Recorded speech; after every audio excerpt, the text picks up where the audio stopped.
శ్రీమన్నారాయణుడు వరం ఇచ్చాడు, నిన్ను 14 నామాలతో పిలుస్తారు. దుర్గ, భద్రకాళి, విజయ, వైష్ణవి, కుముద, చండిక, కృష్ణ, మాధవి, కన్యక, మాయ, నారాయణి, ఈశాన, శారద, అంబిక. భాగవతాంతర్గతంగా ఈ 14 నామాలు ఎవరు వింటున్నారో ఆ విన్న వాళ్ళందరికీ ఏతించి చూచి చెలగుచు, అలాంటి వాళ్ళకి, నిన్ను చూసిన వాళ్ళకి, ఈ నామం విన్న వాళ్ళకి, పేరు పలికిన వాళ్ళకి దేశంలో నువ్వు ఎక్కడెక్కడున్నా నీకు రక్షించడం తప్ప ఇంకోటి తెలియదు, అలా రక్ష చేస్తావన్నావు అన్నారు. అందుకని ఆ తల్లి ఆకాశంలో నిలబడింది. దేవతలు, యక్షులు, గంధర్వులు, కిన్నెరులు, కింపురుషులు వచ్చి పాటలు పాడుతూ తల్లికి అగరుధూపాలు సమర్పిస్తున్నారు, నైవేద్యాలు సమర్పిస్తున్నారు. ఈ తల్లి ఇవన్నీ తీసుకుని కిందనున్న కంసుడి వంక చూసి ఒక మాట అంది.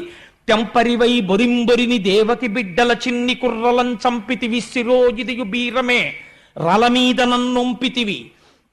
ఓరి దుర్మార్గుడా,